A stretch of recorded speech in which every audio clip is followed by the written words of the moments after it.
Hey, what's up you guys, it's me Luke and welcome back to another video, or if you're new here, welcome to my channel. If you're new here, I post commentary and critique and reaction videos on basically anything on the internet that interests me. So if any of that interests you, then be sure to go ahead and subscribe and turn on the post notifications bell so that you never miss another upload from me. Alrighty guys, so I don't really talk about it much on my channel, but I definitely want to more in the future. But I am a massive music fan, as you can probably tell by the wall of albums behind me. This is only half of the wall, it does stretch all the way up, and I do get a lot of questions about this wall. I'll show it to you guys on my apartment tour, which is coming soon on my second channel, so subscribe over there. But I definitely need to update this wall. There's a lot more albums I want to add to it. But yeah, anyway, I'm just obsessed with music. I love such a wide variety of artists. You can't put me in a box, okay? I'm not like the other girls. But anyway, that is not what this video is about. Today I'm going to be talking about the VMAs. Now the 2020 VMAs were very different from the previous VMAs, obviously because of Corona. A lot of the performances were either recorded or done without a studio audience, or some celebrities weren't comfortable doing performances. It was very different, but it was still really good, and the artists that did perform were amazing and some of my favorites. And for once, I actually was not really that angry with the winners of the VMAs this year. Surprisingly, I mean, usually I'm really annoyed and usually there's a lot of snubs. Don't get me wrong, there still are, but compared to previous years, I think that the VMAs this year were a lot better in terms of crediting the artists that really did make 2020 what it has been. Basically today, we're first going to go ahead and talk about the nominations and the winners and whether or not I think they deserved it,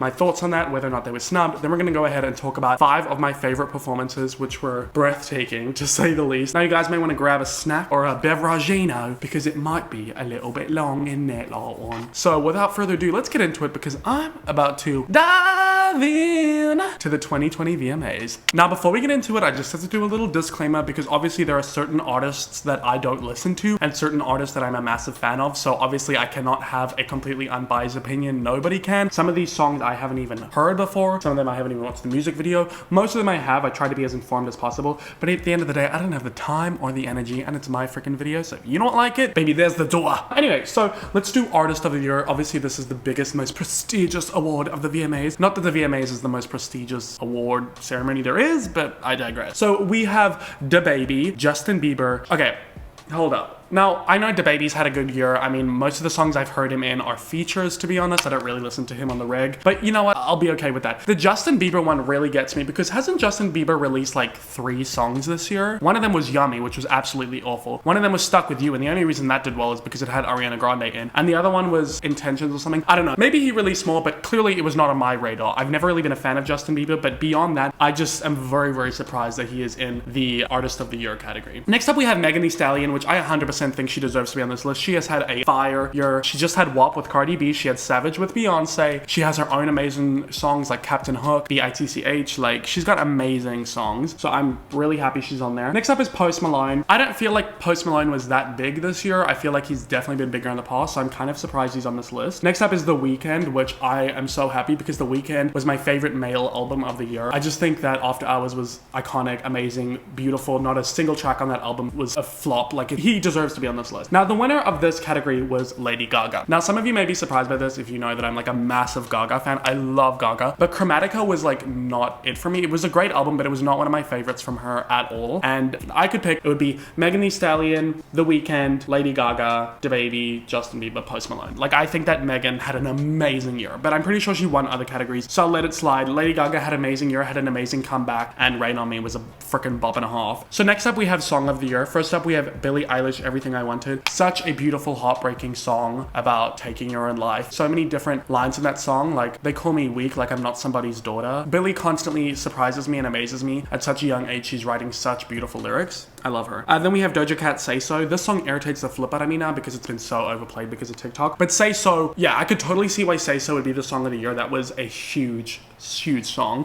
because of TikTok. Then we have Megan Thee Stallion, Savage, duh. Like, Savage was a huge song of the year, like Say So, because of TikTok. Such an amazing song. And then we get the Beyonce collab. Then we have Post Malone, Circles, which was like, okay, like, it's not, like, I like Post Malone, but I wouldn't really classify it as the song of the year. So the winner of this category was Rain On Me. I don't really listen to the song anymore because I overplayed it when it first came out, but when this song came out, I kid you not, oh my god, I was obsessed. The lyrics obviously are so meaningful because it's about Lady Gaga's sobriety, and I'm sure Ariana Grande could relate relate to it in other senses. Lady Gaga and Ariana Grande, such a collab I never expected, but so amazing. Beautiful, beautiful song, beautiful music video, breathtaking experience the first time watching it, and I just would get chills every time I would listen to it. I would listen to it like 3 times a day for 3 weeks. I kid you not. Amazing. Now, this might surprise you because I love Rain On Me and I think it's amazing, but I don't really think it was the song of the year. If I had to pick a song of the year, it would either be Savage by Megan or Say So by Doja. Like, those 2 songs were huge. Maybe it's just because I spend so much time on TikTok, but those songs are everywhere to this day. Like, Rain On Me was amazing, but I feel like Rain On Me was for like such a short period of time, whereas Savage and Say So keep being played non-stop, especially Say So. But you know, I love Rain On Me, so I'm okay with that. Next up, we have Best Collaboration. We have Ariana Grande and Justin Bieber's Stuck With You. Such a beautiful song, such a beautiful message, such a beautiful music video. I really, really love Stuck With You. Even though I'm not really a massive Justin fan, I think he was really great in that song as well, and it was just adorable. Then we had Black Eyed Peas feat J Balvin,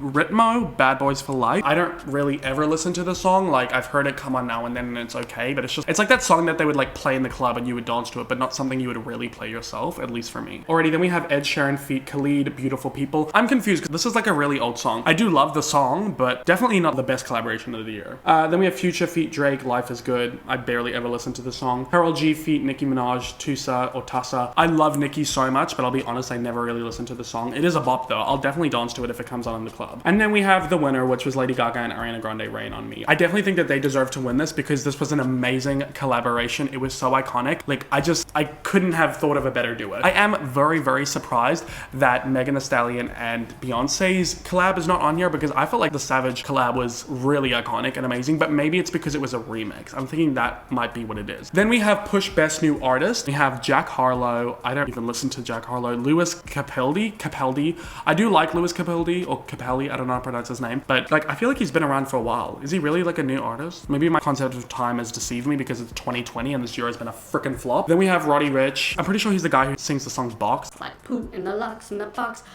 You can tell how much I listen to that. We have Tate McRae, and I love Tate McRae. I don't want to be one of those people because I was like that with Billie Eilish, but I found Tate McRae when she was still tiny, and now she's blowing up, and I'm so happy because I think Tate McRae is such an amazing artist. She's very unique and different, and I feel like she's like a total Gen Z artist, if that makes sense. I don't know how to describe it. I feel like she encapsulates the experience of being a teenager in this day and age so well. You Broke Me First is amazing. I listen to it nonstop. Slip. I love Slip. Slip's not really a popular song of hers, but I love Slip so much. I think it encapsulates the way I am in relationships so to a T that I fucking love that song. So I'm so happy that Tate is on here. And then we have Youngblood. Now, Doja won this category, and I 100% think that Doja deserves this category, given that she blew up this year. This was Doja's year. She really like took the world by storm. Alrighty, then we have Best Pop. We have Halsey, You Should Be Sad. I'm not really a fan of Halsey. Jonas Brothers, What a Man Gotta Do. Literally, have not even heard that song. Justin Bieber feat Quavo, Intentions. Yeah, it's okay. Lady Gaga with Ariana Grande, Rain On Me. Iconic. Taylor Swift, Lover.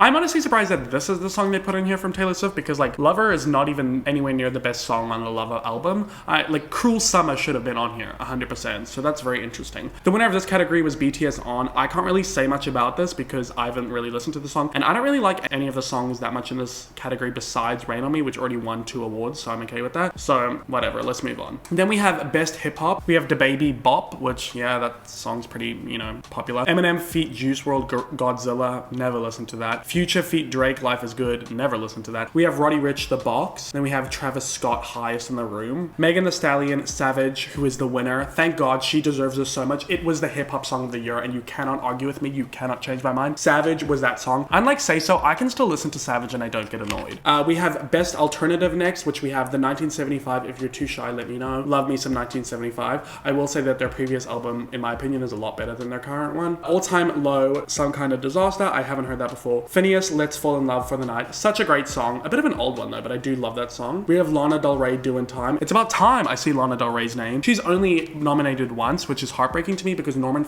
Rockwell was, well, it came out in 2019, but it was the album of that year. Happiness Is a Butterfly, Venice Bitch. Oh my God. Norman Funk. I'm sorry, I just like, I get so emotional. I love that album so much. It's my baby. Happiness is a Butterfly is one of my favorite songs ever. 21 Pilots, Level of Concern. To be honest, I didn't even know 21 Pilots was still doing music. Then we have Machine Gun Kelly, Bloody Valentine. I don't know anything about the song besides the fact that Megan Fox is in it, and I love Megan Fox. So Machine Gun Kelly won this category. Whatever. Me personally, I would have loved it if Lana won it, Do in Time. That's my personal opinion. Next up, we have Best R&B. We have Alicia Keys, Underdog. I don't think I've heard the song. We have Chloe and Halle, Do It. I love Chloe and Halle so much. Ungodly Hours is one of my favorite albums of the year, if not my favorite album of this year. So I'm so happy they're finally on here, but it's upsetting to me that they don't have any of their other songs on here, because Do It is good, but what about like Busy Boy? Like Busy Boy is amazing. Iconic. Ungodly Hours, iconic. Tipsy, like come on, give us a little something, give me some flavor. But Do It is a really popular song, so it's fine. Her feat YG, Slide. I'm not sure why I didn't say anything about this song, but it's a really freaking great song. Khalid feat Summer Walker, 11, love those two. Lizzo, Cause I Love You. Once again, not sure why I didn't say anything about the song. I'm not really a fan of Lizzo, but this is a really great song and her vocals in it are amazing. And then the winner of this category, The Weeknd, Blinding Lights. I don't really, like Blinding Lights is really good, but is Blinding Lights R&B? Is it not like techno or something? I don't know. I love Blinding Lights, don't get me wrong, but for this category, I definitely would have chosen Chloe and Halle, Do It for the winner. Next up, we have Best Direction. We have Billie Eilish, Zanny. I like the Zanny music video. The whole cigarette burning on their face thing, that was really scary and intense. Doja Cat, Say So is pretty fun. Dua Lipa, Don't Start Now, iconic. Harry Styles, Adore You. It's about time Harry Styles was in one of these categories. Like, Harry Styles' Fine Line album was amazing. Why is Harry Styles not on here more? Where is he? The disrespect. We have The Weeknd, Blinding Lights. So the Taylor Swift The Man music video won. I just feel like it's such an empowering music video and song for women, and I just think it's so encapsulating of the way that she's been treated in her career, and I love it so much. Mwah. Amazing. We have Best Cinematography, 5 Seconds of Summer, Old Me, Camila Cabello, feat. DaBaby, Oh My Oh My. Okay, I'm sorry. We have Billie Eilish, All the Good Girls Go to Hell. Really great cinematography in that music video. I love that. Katy Perry, Harley's in Hawaii. Yeah, it's okay. And The Weeknd, Blinding Lights. Now, Lady Gaga with Ariana Grande won. Now, it does have amazing cinematography, but they've already won so many, so I probably would have given this to either The Weeknd, Blinding Lights, or Billie Eilish, All the Good Girls Go to Hell. I'm surprised Billie hasn't won any. But to be fair, she did win a shit ton of Grammys in the beginning of the year. Next up, we have Best Art Direction. We have A$AP Rocky, Babushka Boy, Dua Lipa, Physical, Harry Styles, Adore You, Selena Gomez, Boyfriend, Taylor Swift, Lover. I definitely agree. I think Miley Cyrus's Mother's Daughter is an amazing song, an amazing music video, amazing style, iconic, beautiful.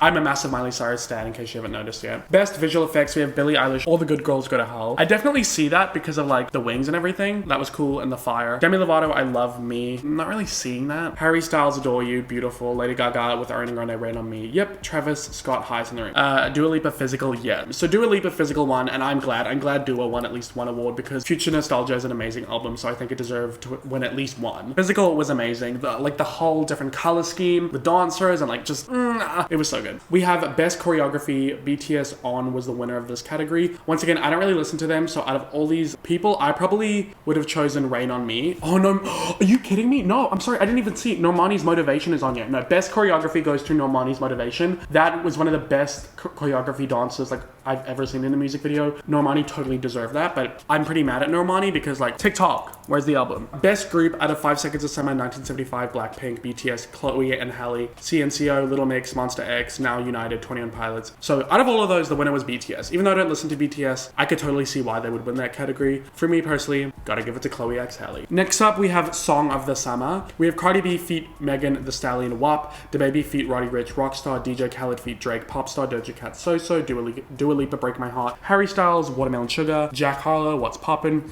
Lil Baby feat. 42 Doug, We Paid, Megan Thee Stallion feat. Beyonce, Savage, Miley Cyrus, Midnight Sky, Pop Smoke feat. 50 Cent and Roddy Ricch, The Woo, St. John Roses, Saweetie, Tap In, Taylor Swift, Cardigan, The Weeknd, Blinding Lights. Okay, there's a shit ton of songs on here, and the winner of this category was Blackpink, How You Like That. I personally think that the winner of this category should have been WAP with Cardi B and Megan Thee Stallion. However, the song hasn't been out that long, so I could see why it wouldn't have been the winner. If I had to choose one besides them, I think I would probably do Watermelon Sugar. Just feels like a song for the summer. Watermelon Sugar, oh no, Break My Heart. Oh, I don't know. There's too many good ones on this one, but I'd probably go WAP. Alrighty guys, so those are all the categories and the winners. Now I'm pretty happy because a lot of my favorite artists won at least one category. So we have Ariana Grande, Lady Gaga, Dua Lipa, Doja Cat, Megan Thee Stallion, The Weeknd, Taylor Swift, Now, when it comes to the snubs, I personally think that Lana Del Rey definitely should have won at least one award because Norman effing Rockwell was an amazing album. I think Chloe x Halle should have won an award. I think Taylor Swift should have won an award from Folklore because Folklore is her best album to date, one of the best albums of the year, so different from anything else on these lists. So I definitely think that she deserved something from Folklore. Yeah, other than that, I'm like pretty content. Oh, Harry Styles definitely deserved more for Fine Line. But other than that, I'm honestly pretty content. Alrighty guys, I'm really sorry because this next half of the video, the audio isn't that great because my microphone cut out, so it's just the audio from the camera, but I didn't want to refilm it because I was really happy with the way that it turned out. So I'm really sorry for the not so great quality, but I hope you enjoy it anyway. Now onto my favorite part of this video, the part that I've been so excited to talk to you about is my favorite performances from the 2020 VMAs. Now, not a ton of artists performed this year because obviously due to COVID, not everyone could make it there, not everyone wanted to, but the ones that did perform were absolutely amazing. You guys, I'm so excited. Okay, so let's go ahead and do this. They're in no particular order. Let's go ahead and start with the Lady Gaga performance, and then Ariana Grande comes in the middle for Rain on Me. So Lady Gaga manages to mash up all songs. I believe she started off with Chromatica 2 and then transitioned into 911 and then transitioned into Rain on Me and then transitioned into Stupid Love. How she did it was so smooth and amazing and iconic, and I cannot even begin to describe it to you, so luckily I have my notes. But she starts off in this cute little room watching an old TV and a couch, and she starts sliding down a pole while the amazing instrumentals to the beginning of Chromatica start playing, and it's just beautiful, it's iconic. And then she comes down and starts singing 911, and she's wearing a mask, and her mask has digital waves from when she's singing, which is just so freaking cool. Her outfit was amazing, the set was amazing. Of course, it had that like alien futuristic look that Chromatica has. And then Ariana comes in with an amazing entrance. Now, I will say, I wish her entrance was cooler. She just kind of came in the spinning tube and walked out. It would have been cooler if they could have like suspended her or like come up in a puff of smoke. It was a little bit underwhelming, especially considering she's Ariana Grande. Like, can we have an entrance? But needless to say, she was there. She was amazing. She was also wearing a mask, which I just think that goes to show we don't have to wear masks here in Brisbane, so don't come for me. But like, if they can wear masks, Karen in Mississippi, you can too, okay? But they're singing, and Ariana Grande's hair looks amazing. She's been doing like the really high pigtails lately, and I love it. I just thought I had to mention that. Their outfits were friggin' gorgeous, and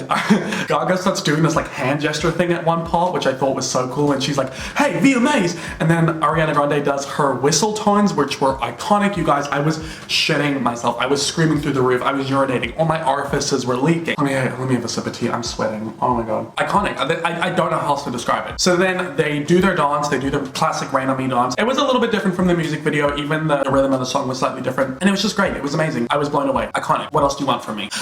And then they go back into the tube, and the tube twists, and Ariana Grande disappears, and Gaga comes out in a whole new outfit. This outfit was so cool. It like lit up, and then she does her Stupid Love, but she starts off playing on this like brain piano, and it's really beautiful. And I'm not even a fan of Stupid Love. It's like one of my least favorite songs of the Chromatica album. Excuse me. But yeah, she managed to make me really like it. It was really beautiful seeing her do it so softly. And then she comes and like everything just explodes, and she just does this explosive, amazing performance of Stupid Love, which I honestly really, really enjoyed. She made me actually appreciate that song, and it was just iconic. Gaga killed it. I can understand why she won Artist of the Year from this performance. Not even to mention the 5 million outfit changes that she had throughout this award show. But yeah, this Lady Gaga 9-minute medley of 4 different songs. Beautiful. Iconic. Next up, we have Chloe x Halle Ungodly Hour. You guys have no idea how happy I am that they performed Ungodly Hour, because that song is like obviously the title track and it's amazing, but I haven't seen them perform it anywhere. I don't know if they have before, but it was iconic. It was such a simple performance. It was literally just like a spotlight and some flickering lights here and there. But their outfits were these like silver, like metallic looking outfits that just caught the light, and their dance moves, and like Chloe and Halle could literally just sit there, like just stand there and sing and not move, and I would be blown away because they're goddesses. They're majestic. I'm not even sure that they're real human beings. Has anybody seen them in real life? Because they don't look real to me. They're goddesses. That's all I can say. Like, God is a woman, and that woman is Chloe and Halle together. That's all I can say. I love them so much. Ungodly Hour is an amazing album. There was performance, you guys. I had shivers. I had chills running down my entire body during this because the vocals. I can't even. And like, they had this like towards the second half of the song, there was like this pumping sound that's not in the actual song. It's like the thumping sound. You guys, I was having an eargasm. Amazing. And the light burst, the way the light started flickering. Oh my god, I'm losing myself. I don't know what else to say. Let's move on. Next up, we have Miley Cyrus, Midnight Sky. Now, I love Midnight Sky. I love Miley Cyrus. Miley Cyrus is my queen, always will be, always has been. I have a giant poster of her in my kitchen. I love her. And this new era of Miley with the mullet and the new kind of like 80s sort of music, I want to say, and just this new era I'm so excited for. Like, I'm so ready for like a full album because She Is Coming was only a 5-song EP and I didn't even like Catitude, so really I got 4 songs from that, which I love, but I need more. Slide Away was amazing, but like, give me more. Give me more. I want more. I want a full album. I want 14 tracks. Okay? And I'm so incredibly excited for that. And Midnight Sky is such an amazing song. I was obsessed with it from day one. I got chills when I listened to it. It's a bi anthem. I'm bisexual. The way she like changes up like the pop structure and changes like the chorus later on by changing it from a she to a he. Come on, bisexuality. Bicon come through. It was the taste. And like, it started off kind of boring. Like, she was kind of just like dancing and like it was all red and then it was all blue. But then when it went to white and there was that long staircase, I like knew something was coming, and nothing could have braced me for what was about to come, you guys. Nothing. So she rips off her skirt as she gets to the top of the staircase and it goes back to normal colors, so you can see her beautiful blonde mullet, her red lips. A disco ball comes. Guys, I'm getting shivers right now. I'm getting chills. I can't even.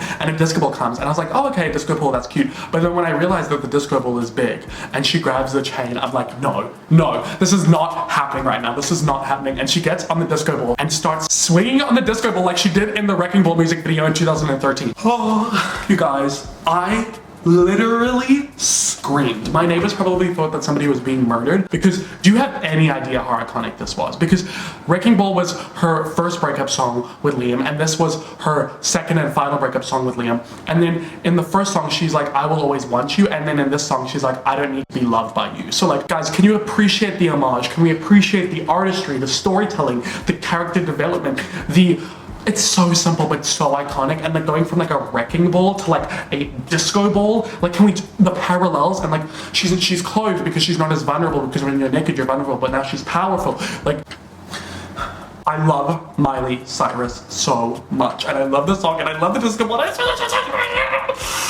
Blew me out of the water. Blew me out of the water. I freaking love her. Oh, then we have Tate McRae, You Broke Me First.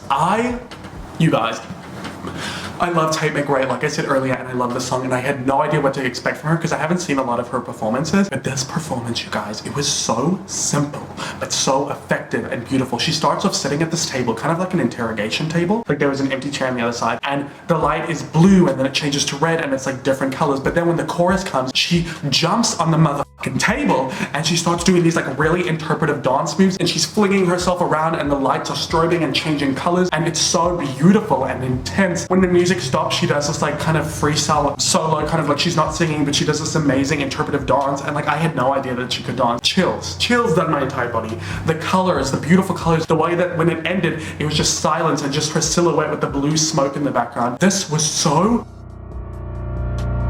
like nothing I've ever seen before. Nothing I've ever seen before. Like the interpretive dancing was just, oh my god, amazing. Amazing.